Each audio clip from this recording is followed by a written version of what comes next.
ఇప్పుడు నెల్లూరు పార్లమెంట్ కూటమి అభ్యర్థి అయిన వేమిరెడ్డి ప్రభాకర్ రెడ్డి గారిని మాట్లాడవలసిందిగా కోరుతున్నాను.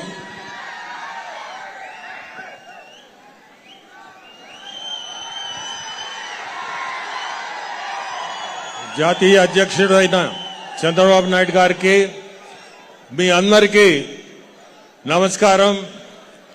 ఈరోజు ఈ జనం చూస్తుంటే ఇదే మన గెలుపు అనిపిస్తుంది.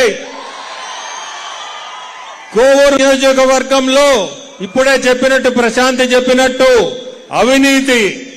అవినీతి తప్పక వేరేది మనం వినలేదు. ఇక్కడ అవినీతి అనేది మనం ఇరాడికేట్ చేయాలా, మనం అటువంటిది లేని పాలన మనం ఇవ్వాలని మేమిద్దరము కూడా ప్రజాసేవ కోసమే వచ్చిన వాళ్ళమే గాని వేరే ఏదీ లేదు.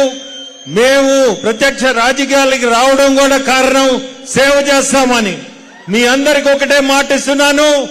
రేపు మన ఎలక్షన్ లో ఖచ్చితంగా మనం ముఖ్యమంత్రి చంద్రబాబు నాయుడు కుర్చీలో కూర్చోబెట్టాల్సిందే. మన ముఖ్యమంత్రి కుర్చీలో మీ అందరూ ఆశీస్సులు అవసరం. మీ అందరూ ఖచ్చితంగా కష్టపడి వచ్చేది ఇంకా 10-15 రోజులే.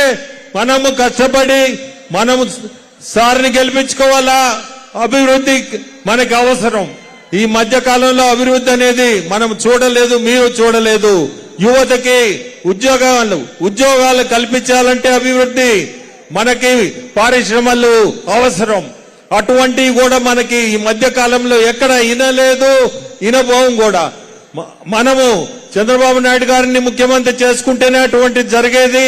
యువతకు కూడా ఖచ్చితంగా మీకు ఉద్యోగాలు దొరుకుతాయి.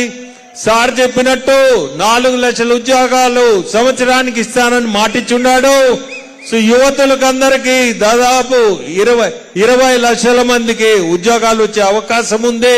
మీ అందరినీ కోరుకునే సమయం కూడా తక్కువ ఉంది. మీ అందరినీ కోరుకునేది ప్రశాంత్ని సైకిల్ గుర్తుకేసి మీ ఎమ్మెల్యేగా గెలిపించండి. అట్టే నన్ను ఎంపీగా సైకిల్ గుర్తుకేసి గెలిపించాలని కోరుకుంటున్నాను. అందరికీ సెలవు తీసుకున్నాను.